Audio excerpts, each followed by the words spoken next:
এবার বলুন এলাম কোথায়? কোথায় এলাম আমরা? লীলায় এসেছি শ্রীধাম নবদ্বীপ ধাম। নিতাই গৌর হরিব।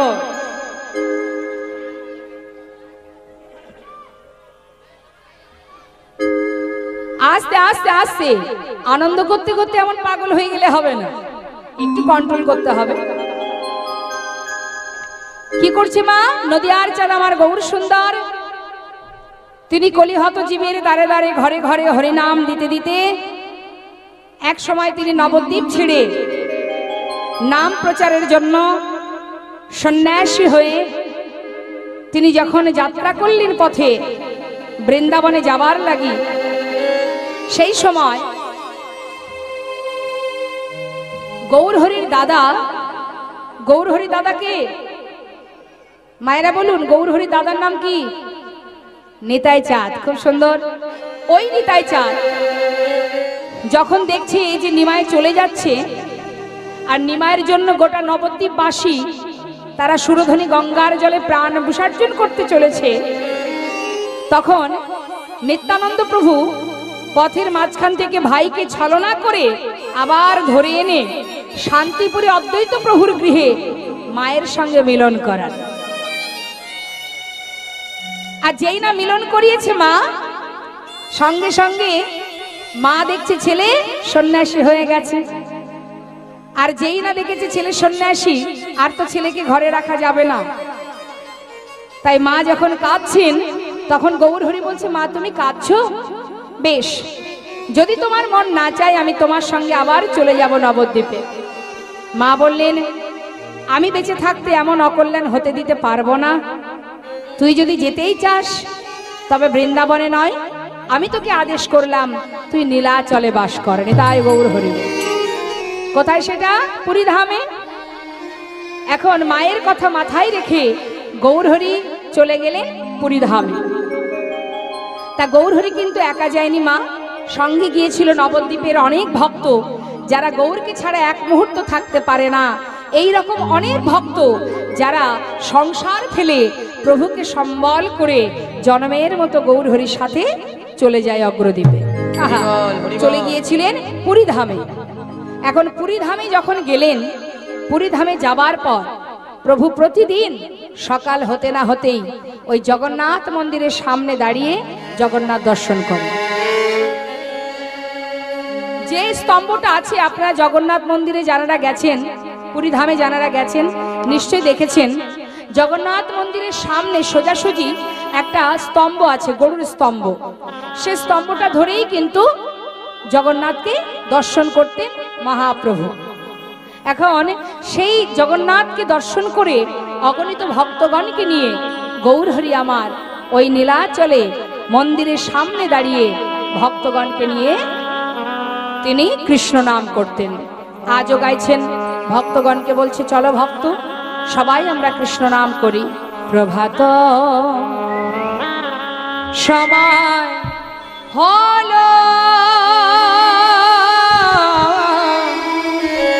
কৃষ্ণ কৃষ্ণ বলো। প্রভাত সময় হলো, কৃষ্ণ কৃষ্ণ বলো। কৃষ্ণ ভজ কৃষ্ণ চিন্ত, কৃষ্ণ নাম করসা। নাম বিনা কলি জীবে গতি নাহিয়া। কৃষ্ণ ভজ কৃষ্ণ চিন্ত, কৃষ্ণ নাম করসা। নাম বিনা কলি জীবে গতি নাহিয়া। যেই না সেই কৃষ্ণ ভজনিষ্ঠা করি, নামের সহিতে আছে আপনি শ্রী হরি। নাম ভজ নাম চিন্ত, নাম করসা। হরি বল হরি বল, হরি বল হরি বল, হরি বল।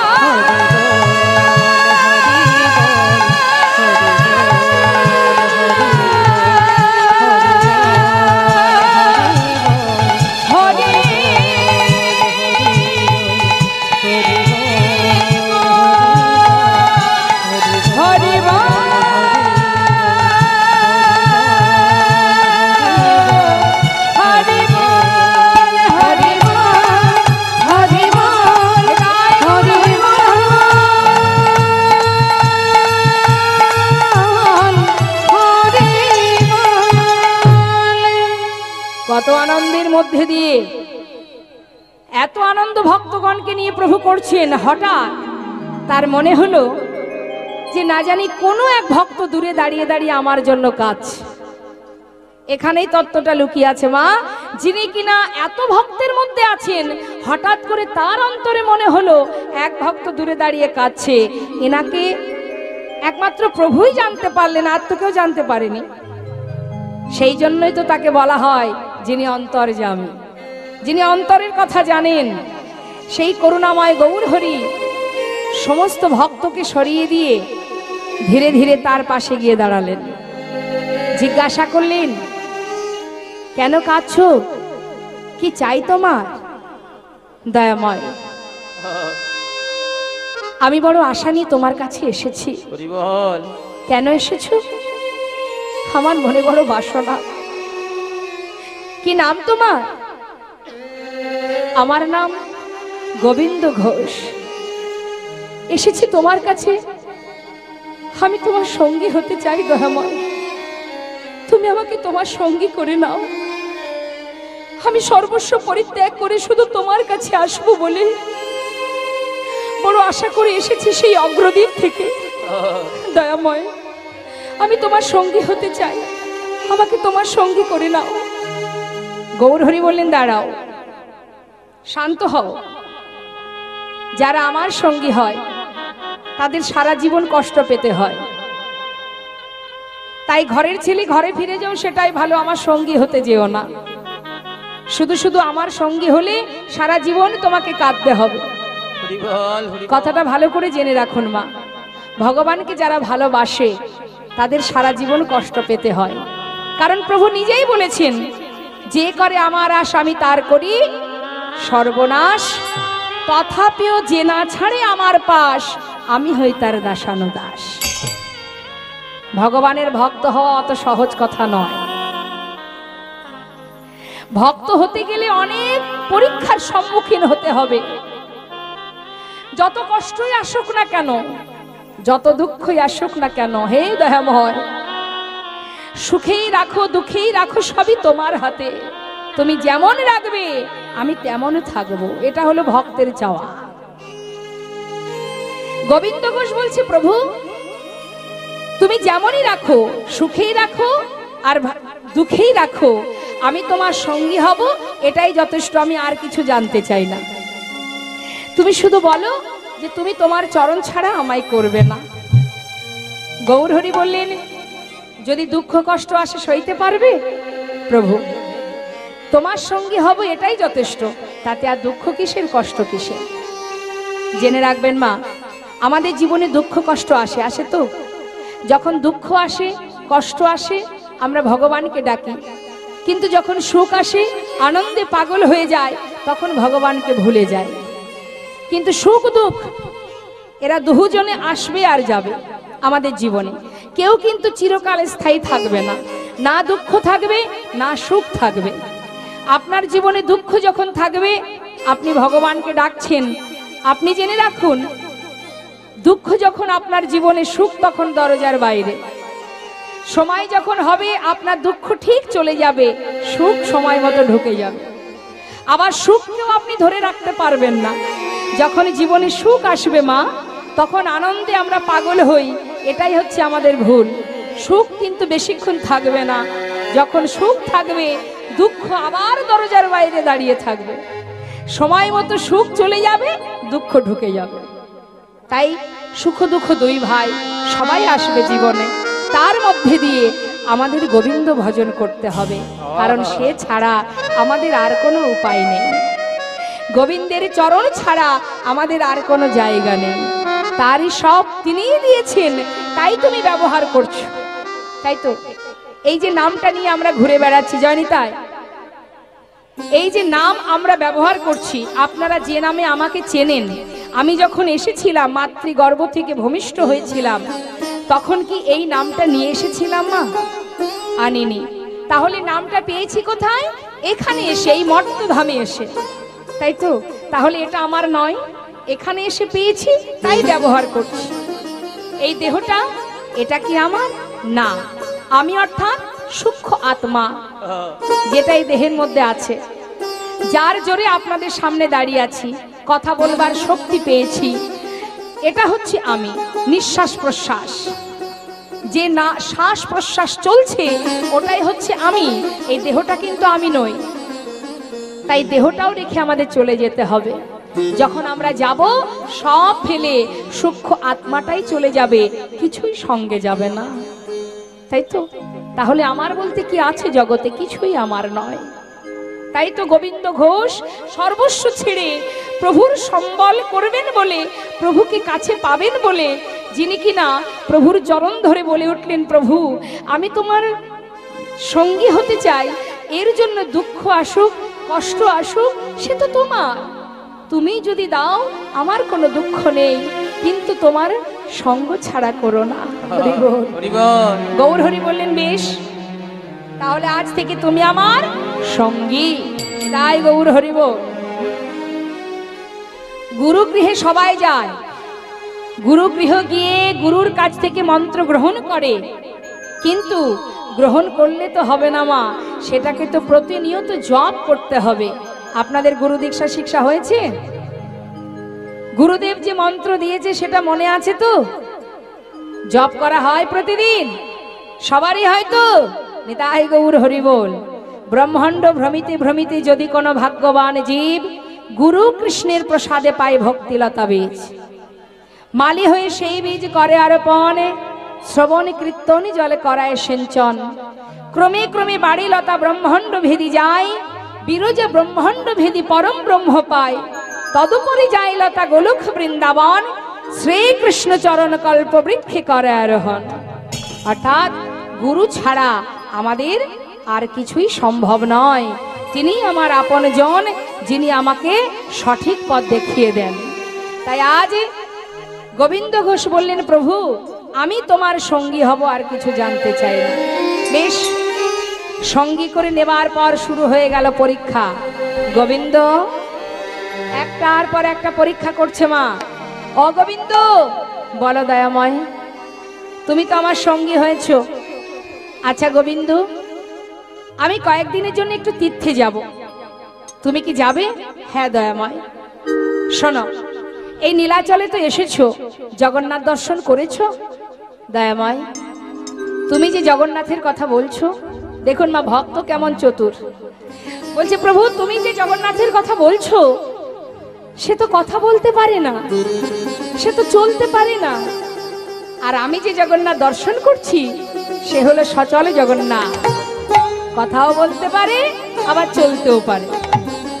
গৌর হরি জিজ্ঞাসা করছে, তাই নাকি? কই দেখি, দেখাও তো সেই সচল জগন্নাথকে। শোনো দয়াময়, তুহু জগন্নাথ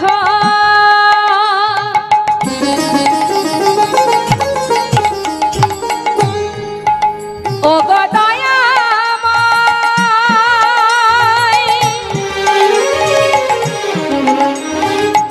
তুমি আমার জগন্নাথ, তুমি আমার মাধব।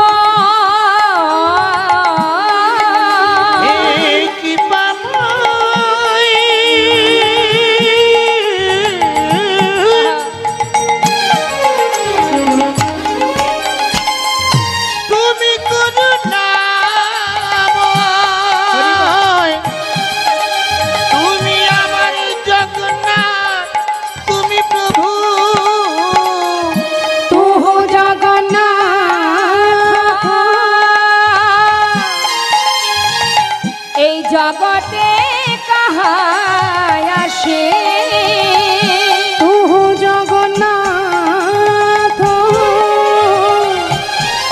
এই জগতে কাহায় আসে, জগ বহে নাহি মোর ছায়, মাধব বহু তুমি নতি করু তোয়, হে মাধব আমি ওই চরণে সবে সপেছি,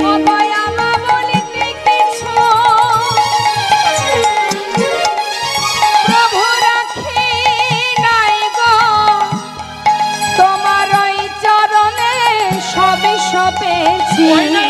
বলেছি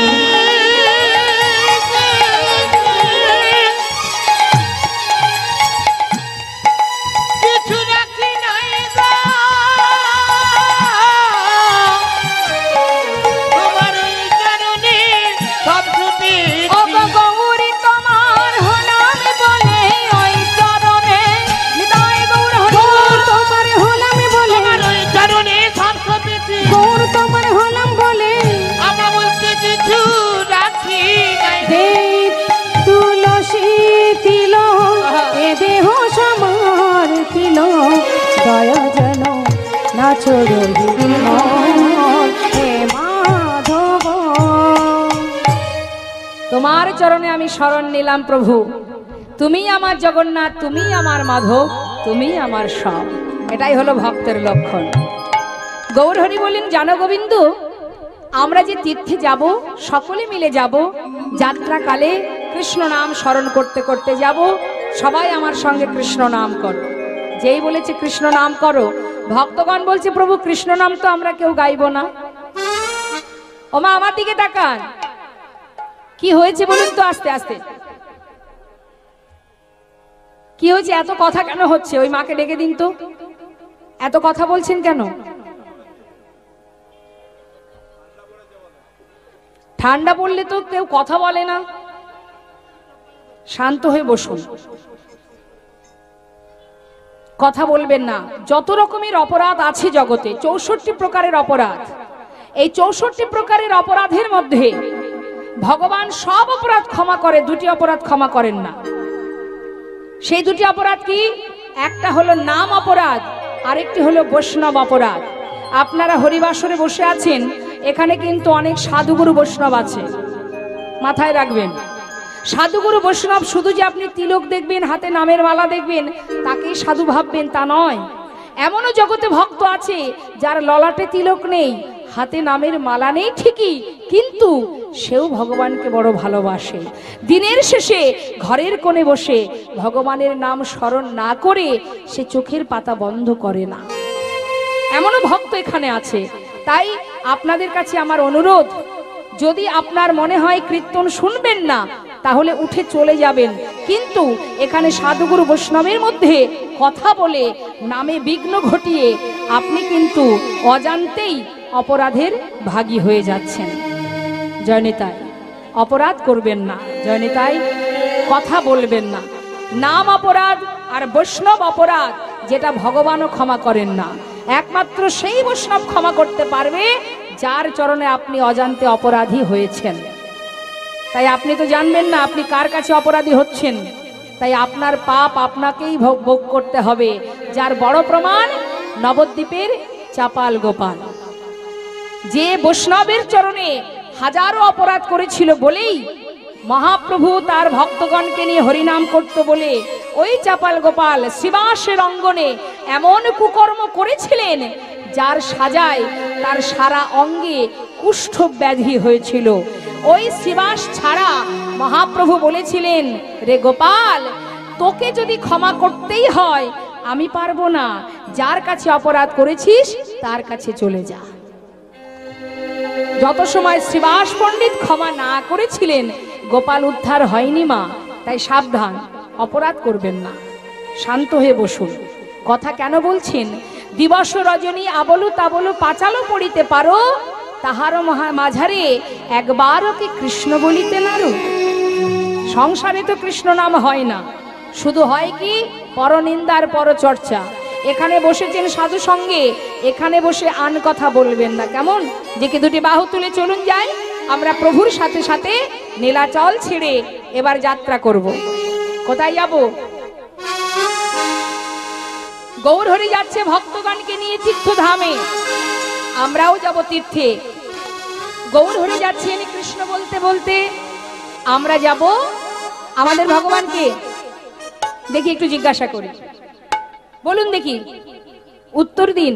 ওমা, যে মা কথা বলছিলেন, আমাদের ভগবানকে বলুন, কলির ভগবানকে। গৌরহরি। চলুন যাই, সবাই আমরা গৌর নাম গাইতে গাইতে যাব। হাত তুলুন, সবাই হাত তুলুন। গৌরহরি আগে আগে যাচ্ছে, আমরা পিছনে, কেমন বলুন সবাই।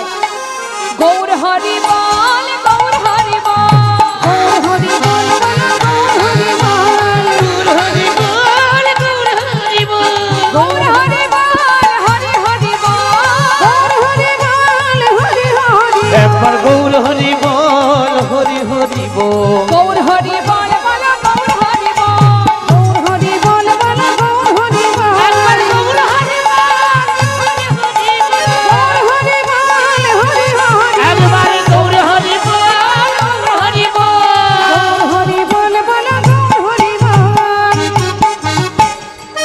হরি বল, হরি বল। গৌর হরি যাচ্ছে কৃষ্ণ বলতে বলতে, ভক্তরা যাচ্ছে গৌর বলতে বলতে। যেতে যেতে কি হলো মা দেখুন, বেশ কিছুটা দূরে যাবার পর গৌরহরি হঠাৎ ভক্তদের আশাপথে নয়ন দিয়ে দাঁড়িয়ে আছে, কখন আসবে। ভক্তরা পিছনে পড়ে গেছে, তো পিছন থেকে ভক্তরা ডাকছে, ও দয়াময়, ও প্রভু একটু দাঁড়াও না। যেই বলেছে দাঁড়াও, গৌরহরি দাঁড়িয়ে পড়েছে। ভক্তরা যেই কাছে এসেছে, গৌরহরি বলছে, ভক্ত এত ধীরে ধীরে গেলে হবে, একটু তাড়াতাড়ি চলো, অনেক পথ যেতে হবে। যাচ্ছি তো প্রভু, কিন্তু তোমার পাছু ধরতে পারছি না, একটু ধীরে ধীরে চলো প্রভু। ধীরে ধীরে গৌরহরি আমার ওই গোবিন্দ ঘোষের কাছে এসে দাঁড়িয়েছে। অগোবিন্দ, বলো প্রভু। নিজের বলতে যা কিছু ছিল সর্বস্ব ত্যাগ করে আমার সঙ্গী হয়েছ। আচ্ছা গোবিন্দ, তোমার মনে কি আর কোনো বাসনা আছে? থাকলে আমায় বলতে পারো, বলো দেখি কি বাসনা আছে। গোবিন্দ ঘোষ বলছে, প্রভু বাসনা কার থাকে না বলো দেখি, সবার যেমন বাসনা থাকে আমারও আছে। আচ্ছা তাহলে তোমার মনে এখনো বাসনা আছে? আচ্ছা কি বাসনা গোবিন্দ? শুনবে দয়াময়। আহা, দেখুন মা, ভগবান যদি আমাদের কাছে এসে জিজ্ঞাসা করে যে বলো ভক্ত তোমাদের কি বাসনা, আমরা কি চাইবো ভগবানের কাছে? কি বাসনা? আমার 2 লরি নোট লাগবে, 1 লরি খুচরো।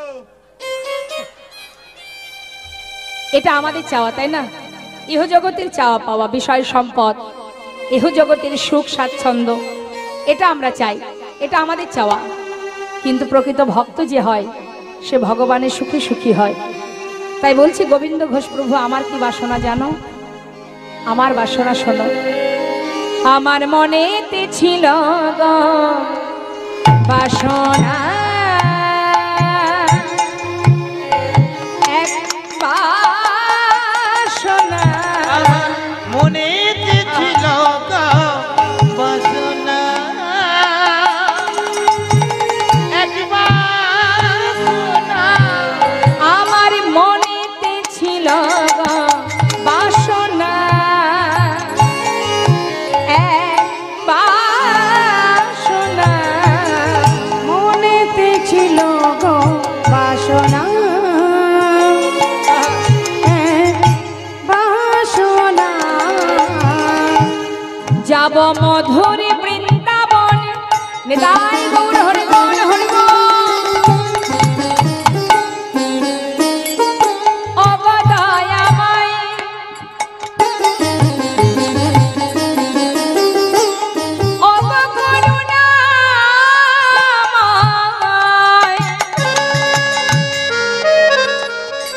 তুমি কি জানো না দয়াল হরি, ও গো কি প্রেমময়ী,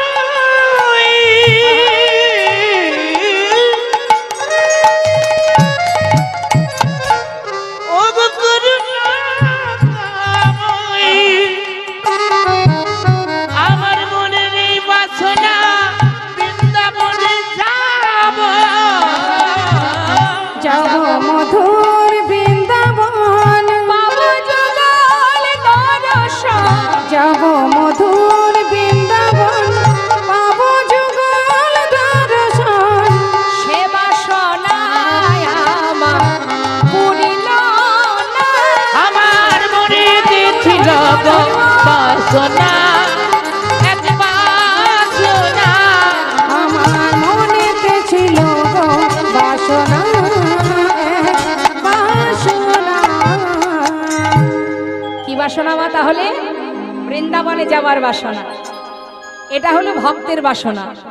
দেখুন মহাভারতে যখন যুদ্ধ হয়েছিল, ওই কুরুক্ষেত্রে যুদ্ধের পর হস্তিনাপুরে রাজা হয়েছিলেন কে? পঞ্চপাণ্ডবের জ্যেষ্ঠ ভ্রাতা, যিনি ধর্মরাজ যুধিষ্ঠির।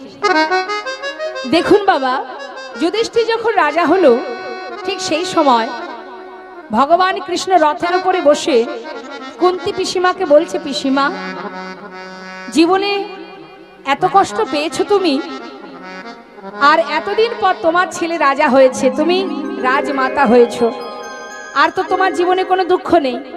পিসিমা, এবার আমাকে বিদায় দাও, আমি চলে যাই।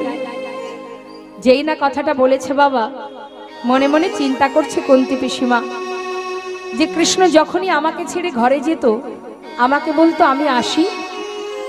আসি কথাটার অর্থ হচ্ছে আবার ফিরে আসবে, কিন্তু যাই কথাটার অর্থাৎ সে আর আসবে না। বাড়ির ছেলে মেয়েরা বাইরে গেলে যদি ভুল করে বলে বসে আমি যাই, দেখবেন অনেক মায়েরা বলে যাই কথাটা বলিস না, বল আসি।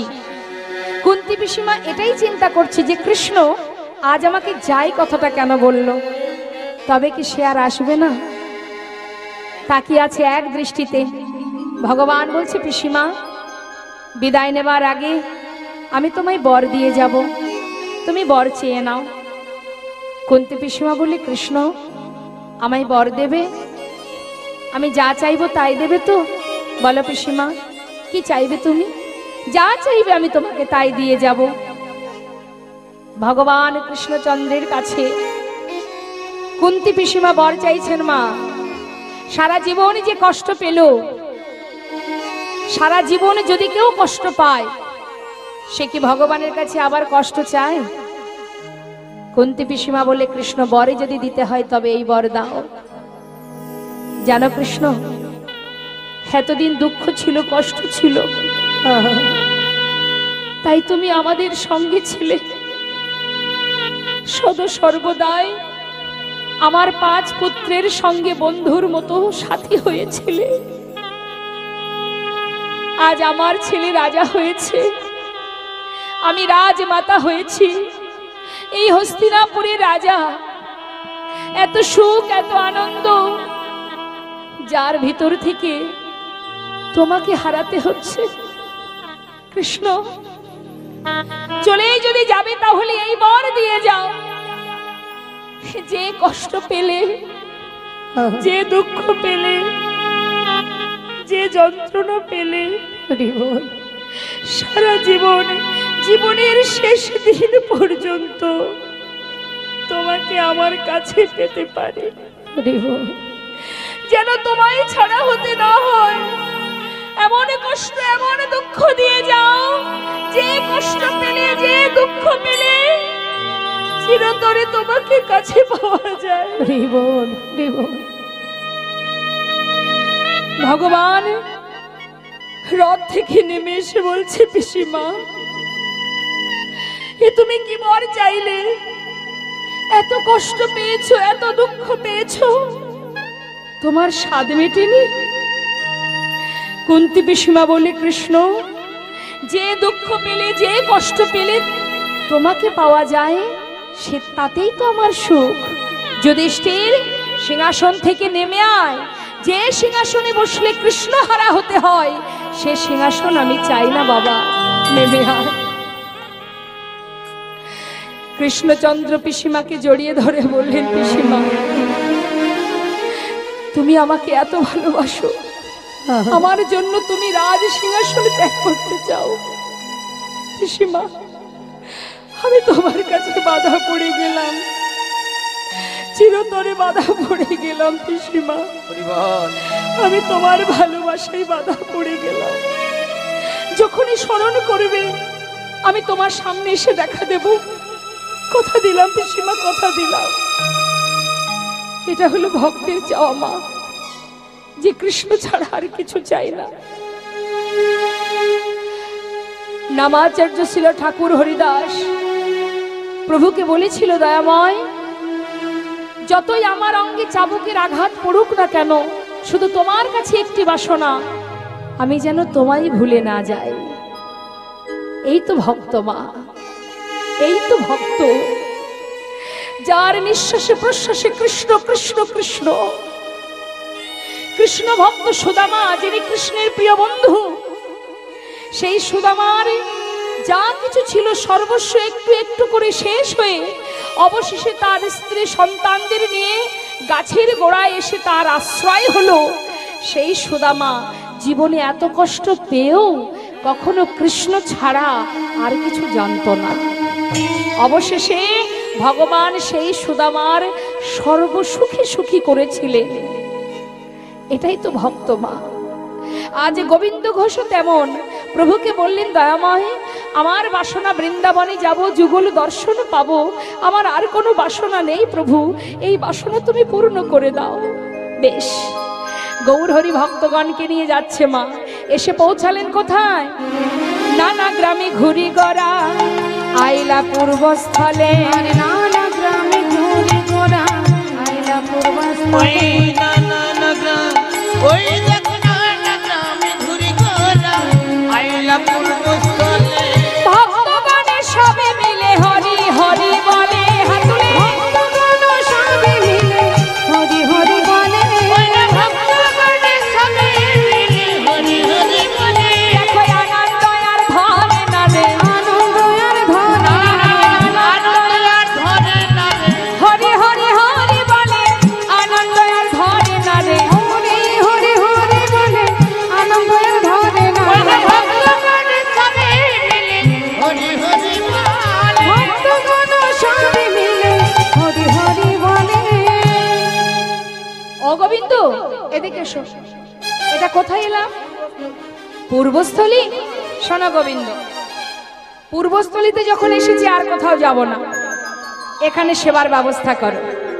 যেই বলেছে সেবার ব্যবস্থা করো, গোবিন্দ ঘোষ চিন্তায় পড়ে গেছে মা, কি করে সেবার ব্যবস্থা করব? এত ভক্তের সেবার দায়িত্ব প্রভু আমার ঘাড়ে চাপিয়ে দিল, কি করে করব আমি? আহা, চিন্তা করছে ভক্ত, কিন্তু যার ভাবনা তো সেই ভাবে।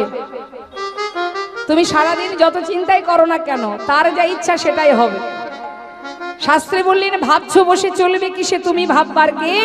যার ভাবনা সেই ভাবে, তুমি ভাবো তাকে। আমরা ভরসা করি কোথায়? ভরসা করি নিজের ঘরের সন্তান, নিজের ঘরের আপনজনকে আমরা ভরসা করি, তাই তো? কিন্তু সত্যি কি তারা তোমাকে ভালোবাসে? না। ভালোই যদি বাসতো, সন্তান যদি ভালোবাসতো, তাহলে বৃদ্ধাশ্রমে এত ভিড় হতো না। হতো কি? দেখুন, তার একটা প্রমাণ দিই, ছোট্ট দৃষ্টান্ত। এক বাবার 3 ছেলে। মায়ের একটু মন দিয়ে শুনবেন, ইহজগতের ছেলে মেয়েদের ভালোবাসাটা কেমন দেখুন। এক বাবার 3 ছেলে। মা বাবা প্রত্যেকটা সন্তানকে কিন্তু মানুষ করে, অনেক কষ্ট করেই মানুষ করে। তা এখন বাবা দিন রাত খেটে 3 ছেলেকে মানুষ করেছে। কেউ হয়েছে মস্ত বড় ডাক্তার, কেউ হয়েছে বড় ব্যারিস্টার, কেউ আবার ইঞ্জিনিয়ার। বাবার বড় গর্ব যে আমার 3 ছেলেকে আমি মানুষের মতো মানুষ করেছি। তারা চলতে শিখেছে নিজের পায়ে, অর্থ উপার্জন করতে শিখেছে। আমার মতো খুশি আর কেহ নাই। ছেলে মেয়েরা ভালো কাজ করলে সব মা বাবাদেরই আনন্দ হয়। এখন হয়েছে কি মা, বাবা যেমন ছেলে মেয়েদের ছেলেদেরকে ভালোবাসে, ছেলেরাও কিন্তু বাবাকে ভালোবাসে। সারাক্ষণ বাবাকে জড়িয়ে ধরে বলে, বাবা তুমি আমাদের জন্য অনেক করেছো, বাবা আমরা তোমাকে বড় ভালোবাসি। যাক, বাবার গর্ব হয় ছেলেরা আমায় ভালোবাসে, এটা আমরাও ভেবে থাকি। এবার হলো কি, বাবা দেখতে দেখতে বাবার বয়স হলো, বৃদ্ধ হলো। প্রতিদিন সকালবেলা ঘুম থেকে উঠে পথে হাঁটতে যায়। হঠাৎ প্রভাতকালে পথের ধারে এক সাধুর সঙ্গে দেখা হয়ে গেল। নিতাই গৌর হরি, হরে কৃষ্ণ। সঙ্গে সঙ্গে করজোড়ে দণ্ডবত প্রণাম জানিয়ে জিজ্ঞাসা করলেন, কেমন আছেন প্রভু? সেই বৈষ্ণব বললেন, আমি ভালো আছি, তুমি কেমন আছো? আমিও খুব ভালো আছি। যাক, তা জীবনের অনেক সময় তো চলে গেল সংসারের জন্য, যতটুকু সময় আছে এবার একটু তার চিন্তা করো। কার চিন্তা? কেন? যে তোমার আপনজন? সাধু বাবা, আমার আপনজন? আমার আপন মানে তোমার 3 সন্তান, ওরাই তো আমার আপন। ওরা ছাড়া আমার আর কে আছে বলো দেখি? আচ্ছা, ওরাই তোমার আপন, তোমার আর কেউ নেই? আর কি থাকবে? ওই 3 ছেলেই আমার আপন। জানো সাধু বাবা, আমার 3 সন্তান আমাকে কত ভালোবাসে। কেমন ভালোবাসে শুনবে? তাহলে শোনো। আমার 3 ছেলে ঘরের মধ্যে বসে বসে একদিন বলা বলি করছিল। আমি দূর থেকে শুনতে পেলাম যে আমার বড় ছেলে বলছে, ভাই, আমার বাবা তো আমাদের জন্য অনেক কিছু করেছে, নিজের কথা কখনো ভাবেনি সে। তা আমার বাবা যখন মারা যাবে, আমি ঠিক করেছি আমাদের এই বাড়ির সামনে যত গাছ আছে এর মধ্যে যে আম গাছটার আম খুব মিষ্টি হয়, ওই আম গাছটাই ভাবছি কেটে দিয়ে ওই গাছটা দিয়েই আমি আমার বাবার শেষ কাজটা করব। হরি বল। এ কথা শুনে তখন মেজো ভাই বলছে, দাদা ঠিকই বলেছিস, বাবা তো অনেক করেছে আমাদের জন্য। আমিও ঠিক করেছি বাবার জন্য যেখানে আমার বাবাকে দাহ করা হবে সেই শ্মশানে একটা স্মৃতি মন্দির তৈরি করে দেব বাবার জন্য। খুব ভালো কথা। তবে জানিস ভাই, আমার ইচ্ছা আমি আমাদের এই দেশের পাথর দিয়ে করব না, বিদেশ থেকে মার্বেল পাথর এনে বাবার জন্য স্মৃতি মন্দির বানাবো। কি আছে, লাখ লাখ টাকা খরচ করব বাবার জন্য। খুব ভালো কথা। সাধু বলছে অতি উত্তম। আহা, এমন সন্তান কয়জনের হতে পারে গো? যাক যাক, আর কি বলবো সাধু বাবা, আমার ছোট ছেলের কথাটা শুনবে? কি সেই ছোট ছেলের কথা বলো দেখি? শোনো, আমার ওই পাগল ছেলেটা সে একদিন বলছে আমার বাবার জন্য বাবা যখন মারা যাবে 7 গ্রামের মানুষকে নিমন্ত্রণ করব, আর বাড়িতে এনে যেখানকার যেটা বিখ্যাত খাবার আছে সেটা নিয়ে এসে সবাইকে জঠর পরিপূর্ণ করে খাওয়াবো। এক এক জায়গার এক একটা বিখ্যাত খাবার থাকে না মা? যেমন আপনাদের এখানকার বিখ্যাত কি? রসগোল্লা। রসগোল্লা বিখ্যাত কোথায়? কলকাতায় না? আচ্ছা আচ্ছা, কৃষ্ণনগরের বিখ্যাত? বর্ধমানের? তাহলে এক এক জায়গায় এক একটা বিখ্যাত খাবার আছে। লাখ লাখ টাকা খরচ করব বাবার জন্য। কি আছে, আমাদেরই তো বাবা। যেই না বলেছে সাধু বললেন, তাহলে খুব ভালো কথা ভাই, এক কাজ করো, তুমি এক কাজ করো, একটু পরীক্ষা করে দেখো তোমার সন্তানরা যা যা বলেছে সেগুলো করে কিনা। কেমন করে পরীক্ষা করতে হবে? না, শোনো, তুমি একবার মরে দেখো। যেই না বলেছে মরে দেখো, বলছে মরে গেলে দেখবো কি করে? শোনো শোনো, আমার কাছে একটা ভেষজ বড়ি আছে, সেটা আমি তোমাকে দিয়ে দেব, তুমি রাত্রে খেয়ে ঘুমিয়ে থাকবে। সকালবেলায় বুঝবে যে তোমার সন্তানরা যেগুলো বলেছিল সেগুলো করে কিনা। বেশ, বাবা মনের আনন্দে ঘরে গেলেন। সন্তানদের প্রতি এতটা বিশ্বাস, সাধুকে বললেন, শোনো সাধু বাবা, তুমি পরখ করে দেখো, আমি যেটা বললাম এটাই ঠিক হবে। বেশ বেশ, তাই হোক। ঘরে ফিরে গিয়ে রাত্রে খাবার পর সেই সাধুর দেওয়া ভেষজ বড়িটা সেবা করলেন। বললেন, তুমি সব জানতে পারবে, কিন্তু বাইরে থেকে দেখলে মনে হবে তুমি মারা গেছো। বেশ, সকাল হলো মা, 7টা বেজে গেল, 8টা, 9টা, 10টা, বাবা দরজা খুলছে না। বড় ছেলে গিয়ে ডাকছে, বাবা বাবা, ও বাবা। বড় ছেলে ডাকছে, বাবার সাড়া নেই।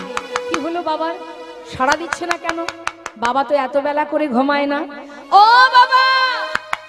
চিৎকার শুনে আর 2 ভাই ছুটে এলো। 3 জনে ডাকছে, বাবা বাবা, বাবা বাবা। কি হলো? হ্যাঁ রে ভাই, কিছু হলো নাকি? তাই তো, বয়স হয়েছে, যদি কিছু হয়ে যায়। শোন, এক কাজ কর, দরজা ভাঙ। হ্যাঁ, সবাই মিলে দরজা ভেঙেছে মা। দরজা ভাঙা মাত্রই দেখছে বাবা শুয়ে আছে। কাছে গিয়ে ধাক্কা দিয়ে ডাকছে, বাবা ও বাবা, বাবা সাড়া দিচ্ছ না কেন? বাবা কি হয়েছে তোমার? বাবা